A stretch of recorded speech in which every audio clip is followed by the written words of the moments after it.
I had it was like 6 fights. 2 of the fights fell out at the weigh-in. And the weigh-in, everything took place that night. You know, it wasn't like during the day. And Benny said, Don, you could have one more fight. So 2 of the fights that fell out, one was a 126-pounder, I'm 135. This kid was so fast. I said, I don't want to fight him. The other guy was 175 pounds. He outweighed me, pardon me, about 40 pounds. And I said, I'll fight him. All right? And there we are, and we're in the center of the ring, all right? And they're giving instructions. And, you know, I don't know how to explain whether it's a cocky kid or what. I look at him now, he's outweighing me 40 pounds. In those days, that just wasn't a problem, all right? And Benny Spieth was a referee also, all right? So I look at him, and this is before they put the mouthpiece.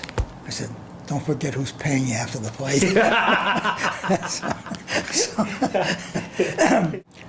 The winner by split decision, Joe Bird.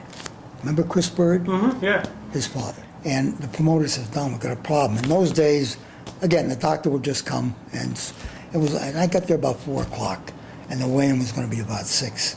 He says, Don, you know, we've got a problem. We don't have a doctor. I said, I'll be the doctor. I said, get me a stethoscope and get me some tongue depressants. I had no idea what I was doing, all right? I shouldn't say it. So, you know, I'm there, and the commissioner comes. And he says to me, he says, my God, you're the youngest doctor. I think I was 21, 22 years old then. He said, you're the youngest doctor I've ever. I said, I just graduated from the University of Minnesota. I had no idea if they had a doctorate there or what. And thank God no one got hurt. You know, all I did is, I said, I'm not gonna let him cough. That I'm not gonna do. So I put the stethoscope there, open your mouth, fine, you're fine. Yeah. Did you actually put advertising on the shoes soles of the... Of one fighter. One Yes. fighter? Yeah. Yeah, because I was sure he was going to get knocked out. And I did. And I got a lot of press on it, simply, and he didn't get knocked. He didn't. But I got... You had once had a fight in Columbus, Ohio, and you with a boxer from Columbus, and you... Kip Kane. Yeah, Kip Kane referred to him as the heavyweight champion of Columbus, Ohio. Yeah. No, there was a kid by the name of Vic Brown. Vic was out of Buffalo, New York, a Southpaw, fought Floyd Patterson. Poster I made, Vic Brown, undefeated with the exception of 6 fights. I had another fighter get married in the ring, and I made the deal. I would pay for the wedding gown if they got married in the ring, and I made sure that I got them beat, because to me that would make a much better story than if you won a fight. And it was a hell of a fight. 2 losers. Yeah. Talk about that. Bob Spencer and Johnny Howard. And Spencer was the nicest kid in the world. He was out of Warren, Ohio, as tough as they come, all right? Couldn't break open an egg. Johnny Howard, and he said to me, Don, please get me a fight, all right, that I can win in front of my hometown.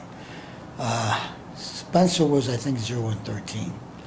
And there was a kid, Johnny Howard, out of Cleveland, who was 0-11. So I put the fight together, and I built it up. This is a fight between 2 of the worst fighters in history, all right? I had an 8-round, I think Pedro Gonzalez, who was a tough kid out of Pittsburgh, in my main event.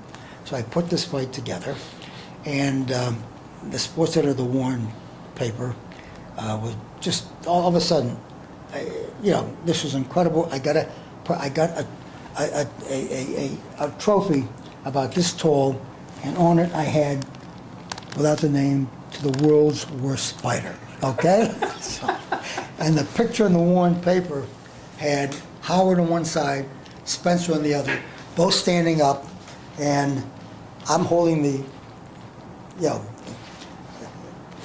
the gift, and they're both pushing it away, you know, giving it to the other.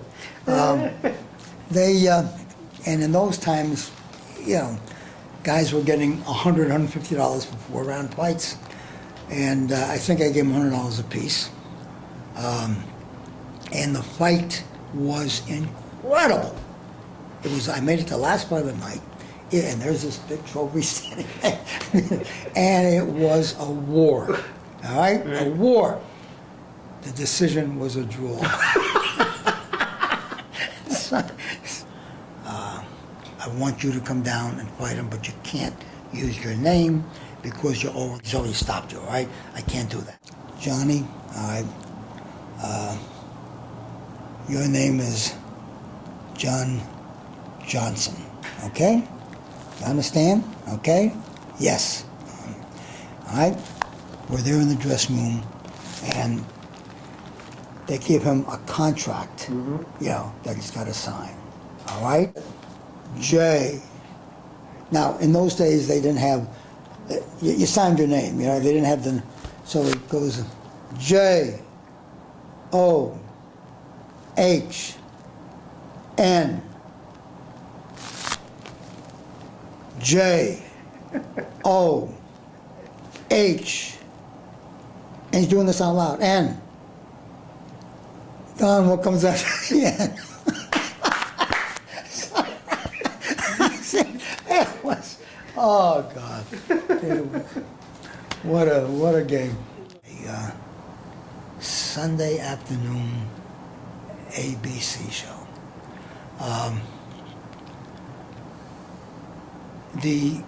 There were blue laws, and you weren't allowed to have fights on Sunday.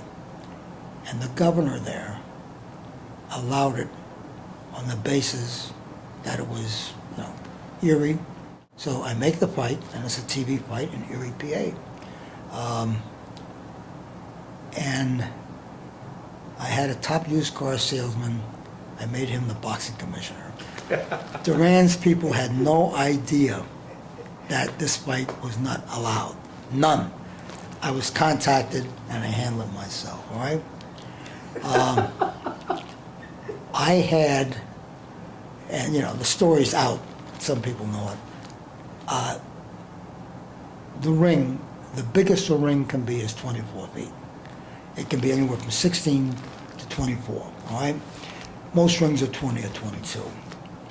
Because Bizarro Louis could move backwards and sideways faster than anyone I ever saw, I had a 30-foot ring built, all right? The biggest ring of all time, all right? And it's on a Sunday afternoon. The ring is up, all right? The fights, because the fights are starting, if I remember right, I think at 3 o'clock or 4 o'clock in the afternoon. We come to the arena at 2. Ray Arcel, who was like a second and an idol of mine, all right? We come to the arena for the first time, and he sees the ring.